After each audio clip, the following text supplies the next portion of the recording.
말씀으로 돌아가 보면 지난주에 어디 말씀 나눴는지 기억하십니까? 지난주 아주 중요한, 정말로 중요한 말씀 전했는데, 네, 이사야 51장이었습니다. 무슨 내용이었어요? 예수님께서 십자가 지실 것을 이사야 선지자가 예언으로 기록한 내용이었죠. 이사야 선지자는 예수님 오시기 몇 년 전의 인물이라고요? 700년 전후에 활동했던 선지자인데, 700년 후에 있을 일을 아주 상세하게 기록을 하고 있었죠. 그래서 이사야서를 오늘은 이제 마지막 부분을 보게 됩니다. 이사야서가 몇 장으로 되어 있다고요? 66장. 성경이 몇 권이라고요? 66권.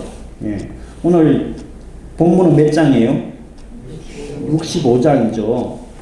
네. 그럼 성경 어느 부분에 해당이 될까요?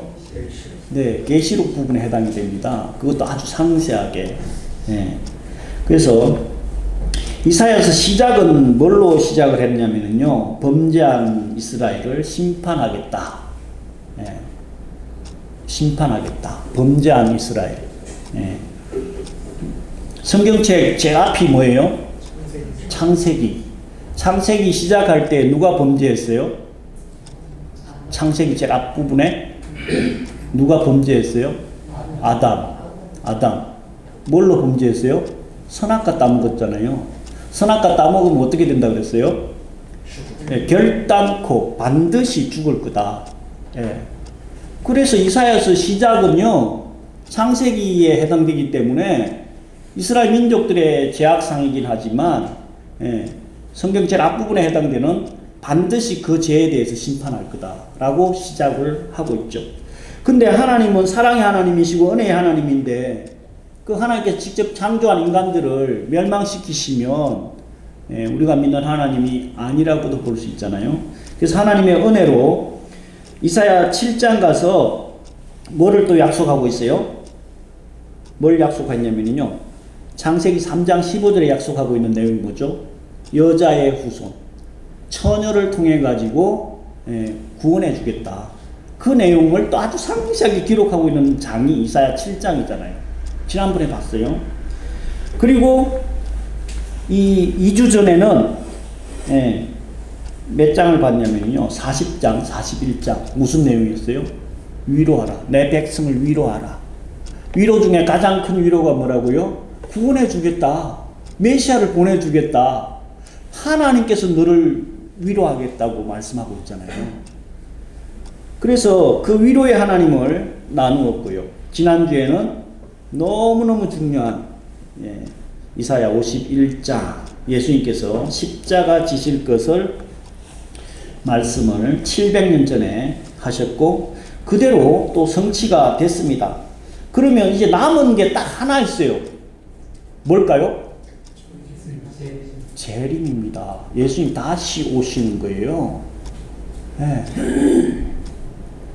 지금 성경책 창세기부터 시작해가지고 계시록까지 모든 성경이 다 이루어졌어요. 다 성취가 됐어요. 남아있는 성경 하나는 계시록 부분이잖아요. 다시 오실 것. 그래서 오늘 이사야 65장에 보면 그 다시 오실 예수 그리스도, 새 하늘과 새 땅을 주실 것이라고 약속한 내용이 이사야서에 기록이 되어 있다는 게 놀랍지 않아요? 새 하늘과 새 땅. 계시록 21장에 읽었던 새 하늘과 새 땅. 그래서 천국 가고 싶어 가지고요. 제가 처음에 교회 개척해 가지고 교회 이름을 뭐로 했냐면요, 새하늘 교회를 했어요. 새하늘 교회. 그러다가 사당동 와가지고 뭘로 바뀌었죠? 라파엘 교회. 치유하시는 하나님. 그리고 동평화에 와가지고 샬롬, 평강, 당신을 축복합니다. 샬롬. 또 여기 와갖고 뭐예요?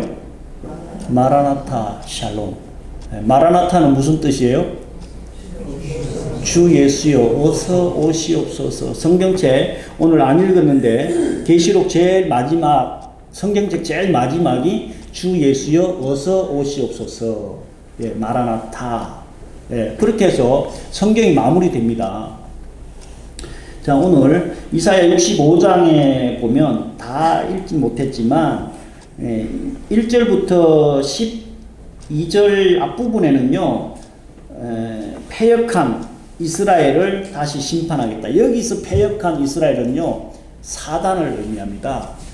요한계시록 부분에 읽어보면 이 패역한 이스라엘, 즉 그리스도라고 보면 돼요. 사단을 심판할 내용이 있고 13절부터 읽었던 내용은 보라로 계속 반복해서 말씀하고 있잖아요. 보라, 나의 종은 먹을 것이고 너희는 줄일 것이다. 여기서 너희는 누구일까요? 사단입니다. 사단. 예. 그러면서 또 보라, 나의 종은 마실 것이고 너희들은 가라할 것이다. 목마를 것이다. 보라, 나의 종은 기뻐할 것이고 너희는 수치를 당할 것이다. 14절에는 보라, 나의 종들의 마음은 즐거울 것이로되 너희들은 울며 통곡할 것이다. 언제 되면요? 예수님 재림하는 종말의 때가 되면요, 네, 정말 그 노아의 홍수 1차 심판 때에 노아의 방주에 들어가 있던 8명 빼고는 얼마나 그 마지막이 처참하고 고통스러웠겠어요. 예. 그 상황을 지금 이제 완전한 심판을 말씀하고 있거든요. 그래서 15절에는 뭐라고 말씀합니까? 그 사단은 완전히 결박해서 죽여버리고, 나의 백성들에게는 다른 이름을 주겠다. 나의 백성들에게는 다른 이름이 뭘까요? 다른 이름, 무슨 이름을 줄까요? 대단해요. 안수 집사는 아무나 하나. 네. 다른 이름, 하나님의 자녀, 하나님의 신부, 천국 시민 되는 거예요. 그 다른 이름을 주겠다는 거예요. 사단은 결박하고 완전히 멸망시키고, 하나님의 자녀들, 내 종들에게는 다른 이름을 주겠다. 하나님의 자녀의 신분을 주겠다는 거예요. 16절은 복은 하나님께 구하라. 네. 세상 사람들은 복을 어디에서 구해요? 그렇죠. 대단해요. 우상. 네. 돌한테 가서 구하고, 쇳덩어리한테 구하고, 나무 이쁘게 조각해놓고 구하고. 네. 복은 온전히 복의 근원이신 여호와 하나님께만 구해야 되는 거예요. 예. 다른 데 아무리 구해봤자 괜히 시간 낭비, 에너지 낭비, 돈 낭비예요. 그래서 17절 보라, 내가 새하늘과 새 땅을 창조해서 이전 것은 전혀 기억되지 않고 생각나지 아니하겠다. 이 이사야서를 기록한 이 내용이 700년, 그러니까 요한 계시록을 쓴 분은 누구예요? 요한, 사도 요한이죠. 12 제자 중에 한 명, 유일하게 자연사 하신 그 요한이 아주 장수했거든요. 거의 100살까지 살았다고 해요. 왜요? 육의 어머니 마리아를 사도 요한한테 부탁했잖아요. 그러니까 그 어머니 돌아가실 때까지 이 아들이 살아 있었어야 돼. 그래서 아주 장수를 했어요. 그래서 요한계시록은 어느 정도에 써졌냐면 AD 90년경에 써졌다고 하거든요. 그러면 이사야 선지자하고 이 사도 요한하고의 갭은 몇 년 정도 나요? 한 약 800년 정도 갭이 있어요. 그런데도 그 당시에는 이 문서나 매스컴이 전혀 발달이 안 돼 있었기 때문에 800년 후의 내용이 어떻게 똑같이 이렇게 기록될 수 있는지 정말 놀랍지 않아요? 집에 가셔가지고 오늘 읽긴 했지만은 이사야 65장, 66장 읽어보시고요. 계시록 이 21장, 22장을 한번 읽어보세요. 너무 쌍둥이 같이 닮아 있다니까요. 800년이라는 시간 차가 있는데도 불구하고 같이 동시대를 살았던 사람 같이 내용이 동일하다니까. 얼마나 정말 이 말씀을 준비하면서도 전율이 느껴진대요. 전율. 예. 그래서 18절에 뭐라고 말씀하고 있냐면요. 이사야. 창조로 영원히 하나님의 자녀들은 그 창조주로 인해서 영원히 기뻐할 것이고 즐거워할 것이다. 보라, 새 예루살렘을 보내겠다. 그 새 예루살렘 성을 통해 가지고 곡하는 것이나 부르짖음이 없을 것이고 20절에는 사단은 결박될 것이고 하나님의 자녀들은 영원히 죽음을 보지 않을 것이다. 요한계시록 21장 읽었던 내용하고 똑같지 않아요? 네. 야, 어떻게 새하늘과 새 땅, 천국 영생의 삶을 이사야 선지자가 이렇게 창세기부터 시작해갖고 계시록까지 일목요연하게 빠짐없이 이렇게 기록하고 있는지 정말로 놀랍다니까요. 그래서 계시록 21장 부분은 또 내가 보니 새하늘과 새 땅을 하나님께 주셨는데 처음 땅이 없어졌고 바다도 있지 않고 눈물과 사망과 고통도 없다. 이렇게 시작이 되는데 21장 이전에 몇 장이냐면 20장이죠. 당연히 20장 내용은 뭐냐면요, 사단의 결박과 천년 왕국이에요. 나중에 계시록 부분에 가면 다시 제가 말씀드리겠지만은 사단이 결박되고 천년 왕국이 이루어지고 새하늘과 새 땅이 우리에게 주어지는 거예요. 그 새하늘과 새 땅, 새 예루살렘 성을 사도 요한을 통해 가지고 밤모섬에서 환상으로 보여주셨는데 2절에 보면 어느 만큼 아름답대요? 신부가 신랑을 위해서 단장한 것 같이 예뻤다. 예. 여자가 제일 이쁠 때가 언제예요? 네, 결혼식 날. 그때보다 이쁜 때는 없는 것 같아요. 여기 계신 여자분들 다 그랬을 거고요. 그러니까 이 사도 요한이 이 새 예루살렘 성을 표현할 때에 어떻게 하는 것이 가장 예뻤다, 아름다웠다, 최고다라는 표현을 할 수 있을까? 이게 신부가 시집가는 날, 신랑 맞이하는 날. 예. 야, 너무 적절한 표현 같지 않아요? 네? 정말 어떻게 성경을 읽으면서 이런 부분들을 보면요, 참 이 성경의 저자들은 정말로 성령의 감동으로 이런 놀라운 표현들을 하는구나. 예. 그래서 그 새하늘과 새 땅, 새 예루살렘 성이 어떻게 지어졌는지를 말씀하고 있는데 3절에 보면 하나님께서 친히 함께 거하시고 하나님의 백성이 우리는 되는 거예요. 그리고 4절에 보면 다시는 사망이 없고 애통하는 것, 곡하는 것, 눈물을 다 씻겨주셔서 영원한 세상을 맞이할 거다. 이렇게 말씀하고 있잖아요.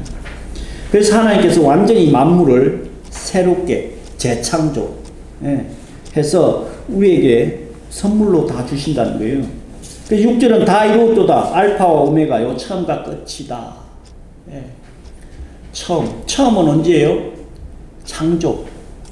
창조. 끝은 어딜까요? 끝은 천국의 완성이에요. 천국의 완성.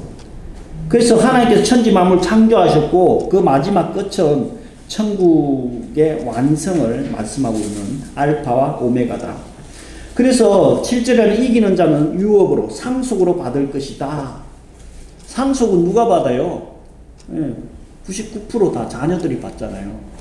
천국의 새 예루살렘 성도 하나님께서 상속을 우리에게 주시겠다는 거예요. 그러나 8절 그러나 믿지 아니하는 자, 흉악한 자, 살인자, 행음하는 자, 술객, 우상숭배하는 자, 거짓말하는 자, 불과 유황으로 타는 둘째 사망에 이를 것이다. 여기 해당되는 분 있지 않나요?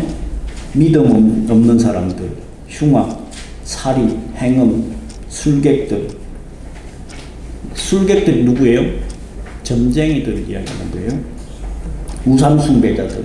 그리고 거짓말하는 자. 이 거짓말에 확 찔려오더라고. 거짓말 해가지고 이거 천국 영생 못 얻으면 어떡하나. 거짓말하면 안 되겠다. 예. 절대로 거짓말하지 마세요. 여기서 거짓말이라고 하면요, 거짓 선지자들 이야기예요. 거짓 선지자들. 예. 저 이만희 같은 존재들, 문선명이, 정명석이, 예. 얼마나 많은 거짓 선지자들이, 종말의 때가 되면요, 거짓 선지자들이 지가 메시아고 지가 하나님이고 성령이라고 이야기하는 그 거짓 선지자들, 잘못 성경을 가리키는 그 거짓말쟁이들은 결단코 천국에 들어갈 수 없다. 그래서 7 대접을 가진 7번째 천사, 요한계시록에는 7가지 재앙이, 3가지 재앙이 있는데, 첫 번째 재앙이 뭐예요? 첫 번째 재앙 7가지씩 3가지 재앙이 있어요. 첫 번째는 인재앙이에요. 인재앙. 나중에 계시록 가서 다시 말씀드리겠지만, 두 번째는 무슨 재앙이에요? 나팔재앙. 세 번째는 대접재앙. 그래서 이 대접재앙이 마지막 7번째거든요. 그 마지막 7번째 천사가 이야기한다는 거예요.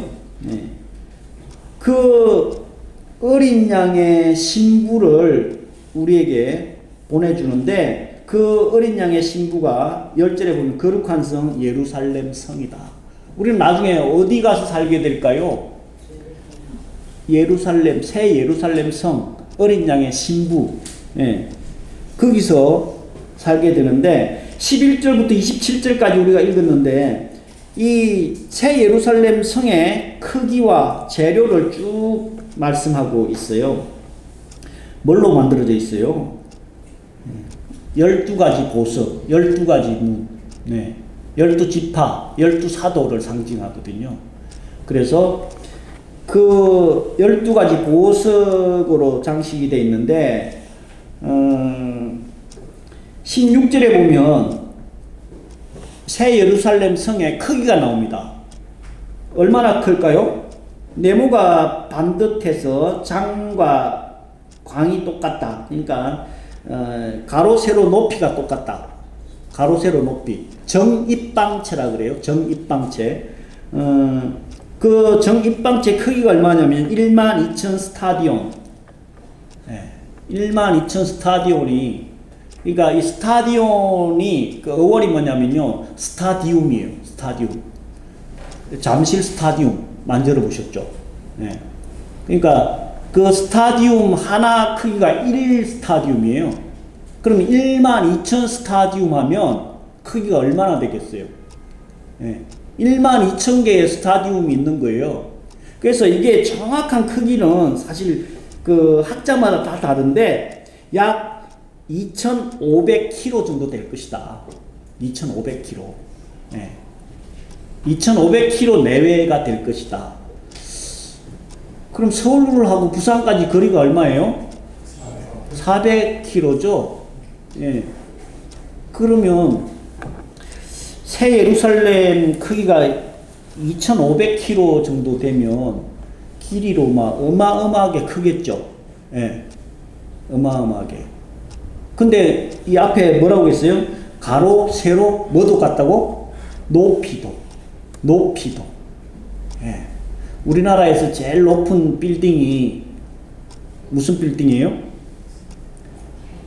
제일 높은 빌딩. 롯데타워. 몇 메타예요? 앉아봐서 잘 몰라요? 555m예요. 쉬워요. 몇 층이에요? 123층. 1, 2, 3, 555. 세계에서 제일 높은 빌딩은 두바이에 있죠. 몇 메타예요? 888m. 888. 그것도 좀 외우기 쉬운 것 같아요. 하여간 최고 높아봤자 1km가 안 돼. 1km가 안 돼. 새 예루살렘 성은 높이가 몇 메타라고요? 2500km라니까. 2500km. 넓이도 2500km. 예. 그 속에 뭐가 있대요? 내 집이 있다는 거예요. 집이. 이사야 선지자가 그 21절에 보면 가옥을 건축하고 포도원을 재배한대잖아요. 예.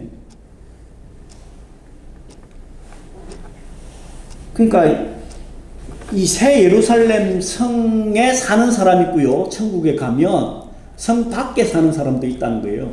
그래서 성곽의 크기도 있잖아요. 성곽. 성곽의 크기가 17절에 보면 성곽은 뭐예요? 이렇게 성이 이렇게 있으면 성곽 이렇게 테두리 담이죠. 담의 넓이가 얼마냐면 144규빗이라. 한 규빗이 몇 센치라고요? 한 규빗은 어디서부터 어디까지예요? 규빗. 팔꿈치부터 손가락, 가운데 손가락 끝까지 약 45에서 50cm를 해요.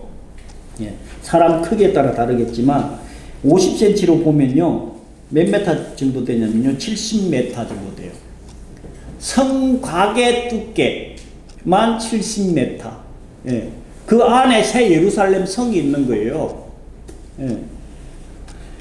자, 그 건물은 12가지 보석으로 되어 있는데 21절에 보면 거기 성곽의 기뢰 재료가 나와 있어요. 뭐예요? 21절에 재료가 뭐예요?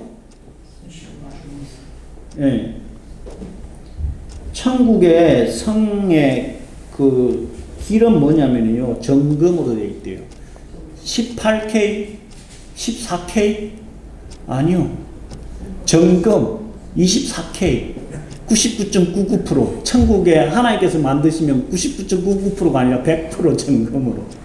네. 우린 지금 뭐를 구하려고 맨날 애쓰고 힘쓰고 있어요? 도로 포장재. 도로 포장재가 얻으려고 지금 예, 애쓰고 힘쓰고 있다니까요. 여기 빨리 가고 싶지 않아요? 저는 빨리 가고 싶어요. 27절 속된 것 가정하는 거짓말하는 자는 결코 들어가지 못할 것이고 생명책에 기록된 자만 들어간대요. 생명책에 기록된 자만 천국에 들어가요. 생명책의 기록은 어떻게 해야 기록될까요? 어떻게 해야? 예수 그리스도를 믿고 영접하면 그 순간 생명책에 우리의 이름들이 기록된다니까요. 모세가 이스라엘 민족들이 원망하고 막 불평할 때 하나님께서 싹 썰어갖고 너 다 죽여버리겠다고 할 때에 모세가 뭐라고 했어요? 내 이름을 그 생명책에서 지워주시더라도 내 민족은 살려달라고 그렇게 기도했잖아요. 네. 예수 그리스도를 믿고 영접하고 그 뜻대로 사는 사람들, 살기를 노력하는 사람들, 예. 그런 사람들이 생명책에 기록되어 있고 천국 영생을 갖게 된다는 거예요. 예. 그래서 이 사도 바울은 삼청천까지 올라가서 천국을 봤다니까. 사도 바울이요. 사도 바울. 예. 당연히 사도 요한도 하나님께서 다 보여주셨는데 사도 바울이 삼청천까지 고린도 후서에인가 보면 삼청천까지 올라가서 다 봤어요. 네. 그러니까 그 천국을 보고 나서 이 땅의 내용 삶을 딱 보니까 뭘로 보였다고요? 배설물로. 네. 사도 바울이 천국을 보고 오니까 이 땅에는 완전히 배설물. 네. 자기가 갖고 있던 모든 그 스펙들이며 가진 것이며 다 배설물 같다라는 거예요. 네. 이 비유가 맞을런지 모르겠는데, 예. 시골 초가집에 사는 사람이, 예. 어떤 그 양아버지를 만나가지고, 예. 그 양아버지가 서울에 롯데타워, 아까 이야기한 롯데타워의 펜트하우스를 선물로 주겠다는 거예요. 시골의 초가집에 사는 사람. 단 10년 있다가 줄 테니까 10년 동안 시골에서 잘 이 양아버지 말씀 잘 듣고 살아라. 그러면 10년 후에 롯데타워 펜트하우스, SBS에서 하고 있는 펜트하우스 3 보고 계시나요? 그 펜트하우스, 야, 보기만 해도 너무너무 멋있지 않아요? 우리 아파트에도 펜트하우스 있거든요. 108평대 108평. 예, 저는 구경도 못 해보고 가보지도 못했지만 우리 아파트 펜트하우스하고 롯데타워 펜트하우스하고 비교가 되겠어요? 근데 이 시골 초가집에 사는 이 어렵고 힘든 아들이, 예, 내가 10년만 지나면 롯데타워, 서울에 있는 롯데타워 펜트하우스에 들어갈 거야. 그러면 이 초가집을 어떻게 생각할까요? 예, 배설물로 생각하지 않겠어요? 예? 비교가 되겠냐고. 세상 사람들이 하나님 믿는다고 하는 사람들이 이 계시록 21장 천국에 대한 내용을 제가 다른 데서도 그때 설교를 한번 했는데 천국이 그렇게 돼 있어요? 그렇게 커요? 네. 이렇게 이야기하던 우리 목사님은 한 번도 이 얘기를 안 해주셨는데 이런 분이 있더라고요. 네. 아니 롯데타워 펜트하우스하고 지금 이 새 예루살렘 성하고 비교가 되겠냐고. 예? 도로 포장재가 정금인데 하나님 왜 믿으세요? 왜? 예? 이 소망으로 사는 거 아니에요? 이사야서 시작부터 해가지고 그동안에 하나님께서 약속한 그 예언들이 전부 다 성취가 됐다니까요. 딱 하나만 빼고. 뭐만 성취가 안 됐어요? 재림 다시 올 것만 빼고 99.99%가 다 성취가 됐어. 그대로 예언한 대로. 노스트라다무스가 예언한 건요, 빅사리도 몇 개 있다고 하는데 이사야 선지자의 예언은요 하나도 틀린 게 없다니까. 그리고 그 예언이 사도 요한이 본 계시록의 예언하고 800년의 갭이 있는데도 그 예언이 너무너무 일치하고 있다는 거예요. 놀랍지 않습니까? 정석현 형제님, 예. 고시원에서 힘드시게 생활하고 계신데, 예. 아무 신경 쓸 거 없어. 왜요? 새 예루살렘 성이 준비되어 있다니까. 네. 이 땅의 것은요, 정말 천국 영생의 소망만 확실히 있다면 사도 바울처럼 배설물로 여길 수 있어요. 염려하고 근심하고 걱정하고 막 마음 졸일 필요가 없어요. 이 소망으로 사는 게 하나님의 자녀들입니다. 아멘. 네. 그게 기독교라니까요. 이 땅에서 잘 먹고 잘 사는 거 그건 그냥 보너스예요. 보너스예요. 예. 진짜로 하나님께서 우리를 위해서 이렇게 준비해 놓고 계십니다. 그것을 오늘 이사야 선지자와 사도 요한을 통해서 말씀해 주고 있습니다. 이 말씀 잘 기억해서 이 땅에 소망 두지 마시고 천국 영생 새 예루살렘 성에 살 것을 소망하면서 끝까지 승리하는 저와 여러분 되시기를 예수 그리스도로 간절히 축원드립니다.